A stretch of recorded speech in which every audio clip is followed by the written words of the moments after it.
আপনারা যদি সত্যিই বোঝেন তাহলে প্লিজ সৌজন্যদাকে উৎসাহ দিন। সৌজন্যদার বিদেশে যাওয়াটা খুব প্রয়োজন। তোমার লজ্জা করে না? তুমি কি করে বলছো ওকে যাওয়ার কথা? হ্যাঁ, কি করে বলছো তুমি? তো সেটাই বুঝতে পারছি না। জ্যাঠাইয়ের বয়স হয়েছে, বড় মা ওর যাওয়ার নাম শুনে কান্নাকাটি করে। তুমি এই অবস্থায় ওকে কি করে যাওয়ার কথা বলছো? আজকে যদি এই মানুষগুলো অসুস্থ হয়ে যায় তখন কি হবে? বাইরে গিয়ে হবেটাই বা কি? হ্যাঁ, কোন হাতি করা হবে বাইরে গিয়ে? না ওর এক্সট্রা 4টে ডানা গজাবে? কি হবে বাইরে গিয়ে? কি কথা বলছো বলো তো তুমি গুনগুন? দেখো, অবশ্য তোমাকে এই বিষয়ে কিছু বোঝালেও তো তুমি বুঝবে না। এর জন্য লেখাপড়া করাটা না ভীষণ দরকার, জানো তো। আমি তোমার সাথে কোনো তর্কে যেতে চাই না। এটা গুনগুনের শ্বশুর বাড়ি তিন্নি, তাই এই বাড়ির সমস্যা ওরই ভালো করে জানার কথা, আর ও জানেও সেটা। ও খুব ভালো করে জানে যে এই বাড়ির মানুষগুলো কতটা ঠিক নির্ভরশীল বাবিনের ওপরে। তাই ওর মুখ দিয়ে যা যা ও বলেছে, যেটা ঠিক যেটা সত্যি সেটাই ও বলেছে তিনি। আসলে বাবিনও কিন্তু এতদিন আমাদেরকে এইভাবেই বুঝিয়েছিল, এমনটাই বুঝিয়েছিল যে ওর বিদেশে যাওয়া না যাওয়ায় কিছুই এসে যায়। আজ হঠাৎ বাবিন এরকমভাবে ক্ষেপে উঠলো কেন বিদেশ যাওয়ার জন্য? আমার মনে হয় পটকা আমরা বোধহয় সবাই অবাকই হচ্ছি।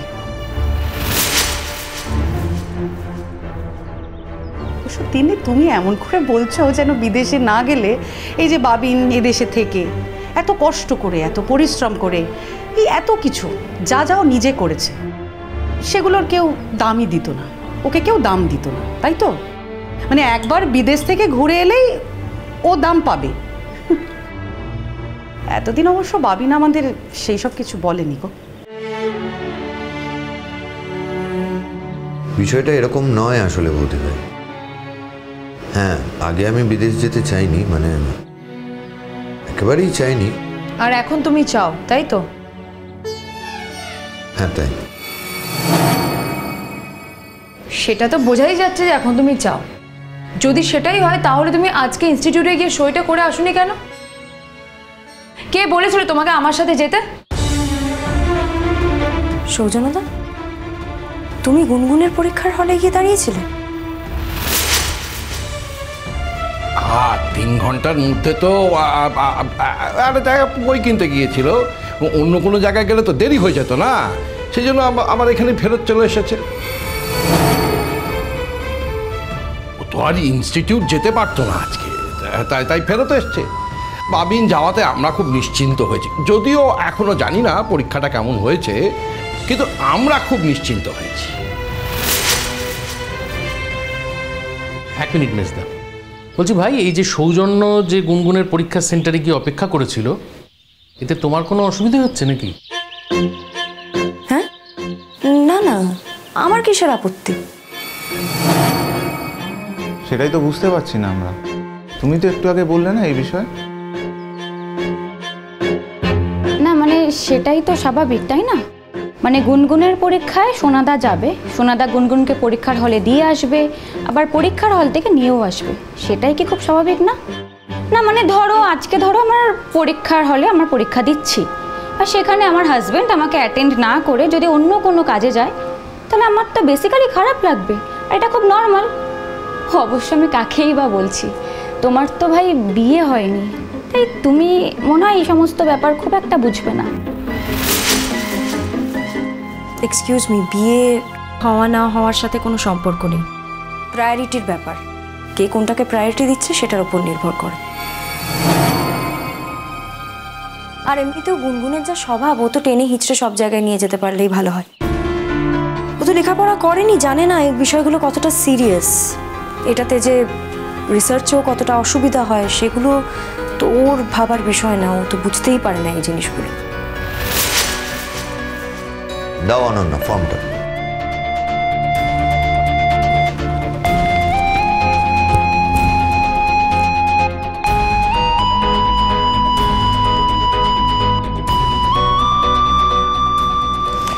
সব কথায় গুনগুনের রেফারেন্স টানা বন্ধ কর।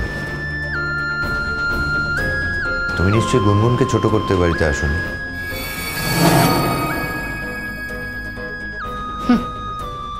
আমার ছোট হওয়ায় তোমার কি সত্যি কিছু এসে যায়?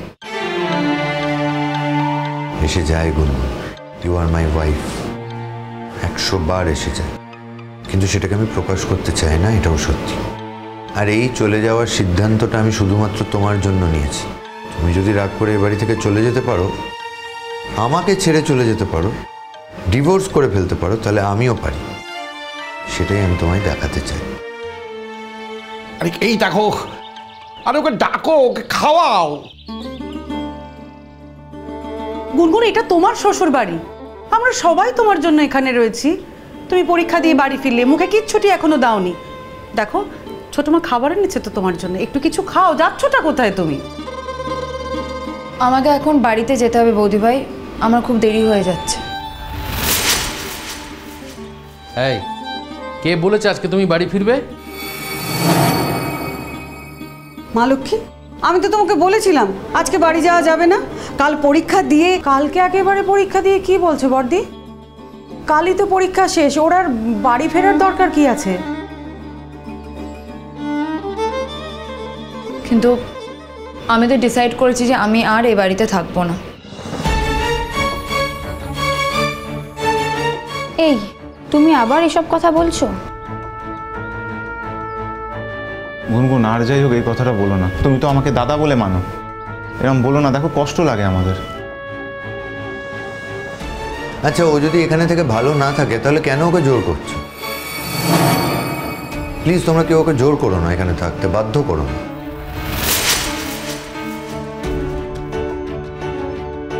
সেটা আমরা বুঝবো, জোর করব কি করব না সেটা আমরা বুঝবো, তোমায় মাথা ঘামাতে হবে না। আমাদের বাড়ির লক্ষ্মী, আমাদের বাড়ির বউ, আমরা জানি কাকে কার ওপর কতটা জোর করা যায়। তুমি তোমার নিজের চরকায় তেল দাও তো। ভাবিন, তুই ওই সইটা করে দিয়েছিস তো? হ্যাঁ। বাহ, খুব ভালো। তাহলে তো তোমার কাজ হয়ে গেছে আশা করি। হ্যাঁ, হয়ে গেছে আমার কাজ। তুমি একটু দাঁড়াও, আমি তোমার জন্য একটু মিষ্টি নিয়ে আসি। একটু জল মিষ্টি খেয়ে তারপরে যাও। না না, আমি মিষ্টি খাই না। সে কি কথা? মিষ্টি খাই না বললে কি খাওয়া দাওয়া বন্ধ হয়ে যাবে নাকি? না না, ওকে দুটো মিষ্টি দাও। শোনো মা, খালি মুখে বাস এ বাড়ি থেকে যেতে নেই। তিন্নি দিদি, তুমি মিষ্টিটা খেয়েই যাও। এবারে সবাই তোমাকে মিষ্টি মুখ করাতে চাইছে। আমার কথা ভেবে বা আমার জন্য না খেয়ে চলে যেও না। না না, তোমার কথা ভেবে মিষ্টি খাবো না মানে বুঝতে পারলাম না। আর তোমার শ্বশুরবাড়িতে আমার তোমার দিদি হয়ে আসেনি, আমি এসেছি সৌজন্যদার বাড়িতে, সৌজন্যদার কালিগ হিসেবে। যদিও তোমার বোনের শ্বশুরবাড়ি হিসেবেই এই বাড়িতে আসাটা বোধহয় তোমার পক্ষে স্বাভাবিক ছিল, তাই না পটকা? এক্স্যাক্টলি, এই রিলেশনটা আর অনেক বেশি কাছের। আত্মীয়তা দিয়ে কি সবসময় রিলেশনটা মাপা যায়? যাই হোক সৌজন্যদা, আমি এবার এগোবো। তুমি আমাকে প্লিজ বলে দিও তুমি কালকে আসতে পারবে কিনা। ও কালকে যাবে, 100 বার যাবে। মানে আমার কোনো কাজে ওকে কাল লাগবে না। আমি তো তোমাকে প্রশ্নটা করিনি গুনগুন। হ্যাঁ, প্রশ্নটা তুমি আমাকে করোনি, কিন্তু আমি তোমাকে জানিয়ে দিলাম যে আমার কোনো কাজে ওকে কাল আমার লাগবে না। এরপর ও ইনস্টিটিউটে যাবে কি যাবে না সেটা একান্তই ওর ব্যাপার, কিন্তু আমার জন্য ও ইনস্টিটিউটে মিস করবে না। মনে না কাল আমার যাওয়া হবে না। তুমি এক কাজ করো, পরশুদিন ছেলেটিকে আসতে বলো। উই আর অলরেডি লেট সৌজন্যদা, এরপর ভিসাটাই পাবো না, যাওয়ার কোনো মানে থাকবে না। ওয়ার্ক ভিসাতে লেট হয়, অনেকটা ফর্মালিটি, অনেক কিছু থাকে। না, কাল তো যেতে পারবো না। যদি একদিন পর যাচ্ছি বলে যাওয়াটাই না হয় তাহলে যাবো না, কি আর করা যাবে। আমি সে কথা বলিনি সৌজন্যদা। তোমার কি কালকে 11টার সময় আসতে অসুবিধা আছে? একটু সমস্যা আছে। তুমি তার মানে গুনগুনকে নিয়ে পরীক্ষার হলে যাবে? দেখো, সেটা তো আমার ব্যক্তিগত বিষয়। আমি যে এই কাজে কাল যেতে পারবো না তাই তোমায় জানালো। একটা লোকের কি সময়ের কোনো দাম নেই? তাকে তো কালকে অ্যাপয়েন্টমেন্ট দেওয়া হয়েছিল। কি মুশকিল, আমি তো সময়ের আগেই বলে দিচ্ছি যে বলে দাও ওনাকে যে আমি কাল আসতে পারবো না, আর যদি উনি কাল আসেন তোমারটা করে নাও। কি বলছো তুমি সৌজন্যদা? কালকে লোকটা আসবে আমার জন্য, আবার পরশু আসবে তোমার জন্য। এটা কি কোনো ভয়েস কথা বলছো? অনন্যা, তুমি ভুলে যাচ্ছ তুমি আমার গার্ডিয়ান নও। আমি তোমার সাথে এই বিষয়ে এত কথা বলতে পারবো না, এটুকু তোমায় জানিয়ে দিলাম। ওই সময় আমি পৌঁছতে পারবো না, কারণ আমার অন্য কোথাও কাজ থাকবে। ও যদি পরের দিন আসতে পারে ভালো, না হলে শোনো, ট্রাভেল এজেন্টের কোনো অভাব নেই। অনেক ট্রাভেল এজেন্ট আছে, আমি ঠিক করিয়ে নেব। বোঝা গেছে? Ooh, ooh, ooh.